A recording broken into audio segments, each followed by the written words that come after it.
makadi muri Zimbabwe kufara kusangana nemi pano paSly Media TV. Zita rangu ndinoitwa Pelagia Kwampuro kana kuti Sokostina. Muzorara nhasi muri Zimbabwe ndiri kunzvimbo inonzi Gazebo kuEastville uko kwandaya kuzoita chirongwa chedu ngachizifambire chirongwa chanenge ndichitaura nevanhu vakasiyana siyana vari kugara kunoko. Vazhinji vacho vandafambira mukati mezuva ranhasi kuno kuEastville vane matambudziko akasiyana siyana kusangana nawo mukati meupenyu hwavo vachitsvaga rubatsiro pano paSly Media TV. Saka regai tipinde mukati tisangane nemuridzi tikurukure. Apfuura mazuva ekunzi handina chekuita, handina bhizimusi rinoitisa mari, kana kuti ndashaya basa kubva pandakapedza chikoro, kana paya pandakabuda basa.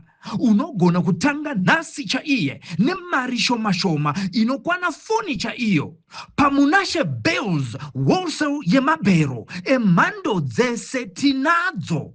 Mabhero anotengeseka akanaka akaita kudirana kuita matutu nematutu achitangira pa 130, 150 ne180 zvichikwira. Mabhero enyu atinawo anobuda nekumozambique, kubeira nekumaputo, kuZambia, Tanzania neMalawi nekumwe kwose. Munosarudza bhero ramunoda rine hembe dzevarume, dzevakadzi, dzevana uye nemabedding stuff zvese kane munozviwana. Mabhero tinounza kwese kwamuri nationwide muZimbabwe. You pay on delivery. Bhero rashika.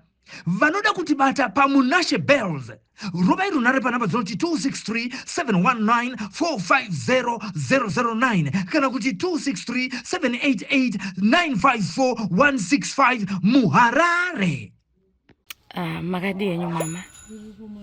Tiripo ndikada kutanga kuti tigozivana. Inini ndinoitwa Pelagia Mpuro kana kuti Sokostina.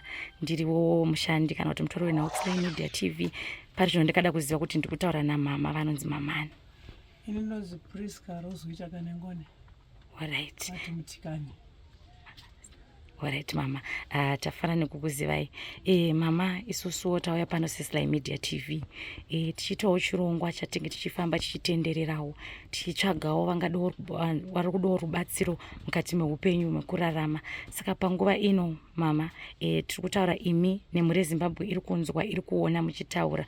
Tikada kutanga nekuziva kuti mararamiro enyu eupenyu muchirarama muri pano mukurarama upenyu hwakamira sei? Nangu upenyu hwandikurarama ndekuti ndinozviitira ndobata nemaoko angu, kunyanya ndowandira kurima uku. Nekuti ukandipe pekutangirawo ndinotengesa ndomararamiro andinoita. Alright, tinotenda mama. Tikati nderipi dambudziko ramuri kusangana naro muri mukati mekurarama kwamuri kuita muchiita zvekutengesa? Ine dambudziko randosangana naro ndekuti ndoshura kuti mwana wangu aende kuchikoro, mai vekamwana karapwa nekamwana kacho. Ndozvishuro zvangu kunyanya kuti nai vagona kuenda kuchikoro, nekuti zvokubata izvi kana usina chikoro hazvibatsiri. Soda kuti munhu agone aende kuchikoro, kana vana kuchikoro, zvinhu zvinogona kuitawo zviri nani. Alright. Matambudziko atopesana nawo ndekuti tinenge tisinawo zvikwanisiro zvekuti tigone kuitawo zvatinoita. Tinge tichishuwa kuti tiwanewo zvikwanisiro zvekuti tigone kurarama. Alright. Kana muchiti zvikwanisiro zvatinenge tichidawo ndezvipi zvikwanisiro zvacho mama? Ndingangoti ipawo kurarama izvo zvokudya chaizvo zvinoonedza nekuti kwatabva mumashure mune zuva. Saka kuningira kwomunhu asina munhu anoenda kubasa kunenge kuri kungobatsirwa kumujanu kusiri kwokuti unenge uchiti ndanyasa kuwana ichi ndiri kubudisawo mari momwe mangu. Alright, ndinotenda. Mama imimi mune vana here venyu vamakabereka uyezve vari kupi vana venyu? Ndingori nemwana wangu ane musikana nemwana wake, ndo vana vandinawo. Alright. Ko baba varipo kana kuti vakashayika zvavo? Baba havapo. Saka muri kungorarama mukagara pano imi nemwana wasikana wenyu nemuzukuru. Muzukuru wenyu ane makore mangani? Anoshandira 6 years. Ndo anokwanisa 6 years muna July. Alright. Muzukuru uyu tiri kuona zvikoro zvavhurwa. Ndamuona pandasvika pano anditambira nemufaro. Muzukuru wenyu ari kuenda kuchikoro here kana kuti? Anoenda kuchikoro asi kuti nhasi atotadza nekuti haana mabhuku acho anodiwa kuti anodiwa kuchikoro kwacho. saka ndopata muti nhasi ngambomira kana tazowana mari yacho kana taona mabhuku acho muzoenda kuchikoro.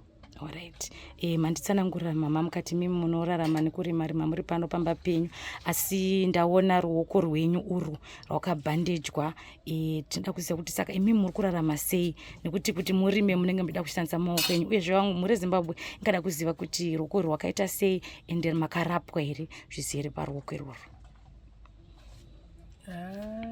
Ndingangoti paruoko ruoko pane zvakangoitiko, takangotadza kumwana naona baba mwana sano pakangoitawo honda yacho vaitawo vauyawo negirlfriend yavanogarawo muno mudhuze, saka ndopatakatadza kunzwisisanawo obva pangoitawo honda yekuti vakazongotirovawo.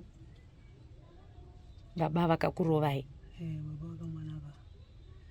Alright. Mureva kuti mukwasha wenyu makaripota here nyaya kumapurisa? Yakatoenda kumapurisa, nyaya chakaenda kumapurisa, yakaita police case. Alright. Saka vakazongoti amaicho vakazouyo vanenge vachiri kwera nezuro vanga vari parizoti nezuro pavaiti vapinda mutano vakazodi, saka vakangoti hanzi ticharipa, ndo mataurira vakaita. Mukwasha akati acharipa? Maicho ndo vaitaura, iye hake hana zvaakataura, vakati hanzi acharipa. Akakanganisa waida kukurovere mukwasha chida kurova mbuya? Kana munhu aitawo pamagirlfriend yake kureva kuti girlfriend yakauya nayo pamba pano waukumbai kwavainge vachigara ikoko. Aiwa, tinotenda, tinovimba. Saka imimi makawana rubatsiro here mama paruoko rwenyu rwamakarooro? Inini rubatsiro rwandakawana nderwekuti ndakaenda kuchipatara kuparenyatwa ndobva ndanotorwa x-ray, saka ndobva ndakazongobhandijwa, asi mari dzacho havasati vabhadhara kozi ndo vanhu vanobva vabhadhara mari dzacho. Mukwasha asati abhadhara? Alright. Ruoko uru saka rwainzi rwakatyokera kana kuti rwakaita sei? Wakangoti mapepa acho akarumu, pakaita ngati pamabhonzo amene zvaakaita akaita kakuseparata kutsemuka. Apa kukurwisai kwaaita anga asina chaakakura, ana simbi akakurova nayo, maoko ake aishandisa? Aishandisa maoko. Aiwa, tine urombo mama nezvakaitika mukati meupenyu hwedu. Tichidzoka hedu muchirongwa chedu ichochi, matarangura kuti mimi muri kutsvaga vanokubatsirai. Tikada kuziva kuti pamuri kugara panapa ndepenyu kana kuti muri kuchengeta kana kuti muri kuita zvokurinda? Mugara muchichengeta. Saka imimi munoshuvira here kuti mungawanawo upenyu pamunogona kuvakirwa pamunogona kugara? Vano pangu panotiwo apa ende kunyanya panenge pachirimikawo uchirarama ita zvekurima mvura, kunyanya pane mvura panorimikawo nzvimbo yakangonakawo ndo pane shuku. Aiwa, tinotenda mama nemunguva ino yamataura nesu. Panguva ino toda kuti imimi munogona kutitsanangurirawo kana pane zvimwe zvatasirira zvamukada kutaura nemhuri yeZimbabwe zviri pamwoyo penyu mama, ndo mukana wandiri kukupai zvakare panguva ino. Handina chimwe chandingatotiwo chandingafungira kunze kuti ngoti zvinhu hauzofungwa dzinogona kuzongouya pati pari zvinhu zvangotiko zvinangokutsikanawo nazvo.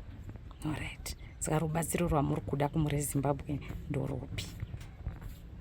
Kunyanya kubatsirwa hangu kuti ndiwanewo kana kuti mari yekuti ndigone kunohodhawo ndichitengesa, ndichiwanawo kuti ndigone kuraramawo nechishuwo chokutiwo zvanaita kuti mwana wangu ndoda kuti aende kuchikoro, kana kuti akawanawo kana basa rokuti aende kubasa achizokwanisa kuenda kuchikoro, ndozvishuwo zvangu kunyanya. Alright. Zvino mukwasha anozobvuma here kuti mudzimai wake? Iye akati iye pese paaifamba ingoti takarambana, saka wavo vanotongoone matongero avo vakati wangu zvaunoti makarambana, wakabvisa gupuro here? Handina. Wakabvisa tsvakirai kuno here? Handina. Svikanzi saka chii? Zvakuta svikanzi saka mukadzi wako. Saka iye hake munhu akati ndakati handichadi mukadzi, ndo matauriro akaita uyu, asi pane zvesewo zvaanofanira kuitawo haana chaati abvisa. Gupuro racho haana kubvisa, kuroora kwacho haana kuroora. Saka pari zvino hatingati ane murume, sezvo yaitongofamba pesa chani takarambana 2020-21 takaramba na 2021 asi vanozoona vanotonga mhosva dzavo vanozoona kuti aiwa munhu zvaari kutaura ka ngonzenga nyaya haana chakabvisa chinoratidza kuti munhu asiri mukadzi wake. Aiwa, tinotenda mama Shita.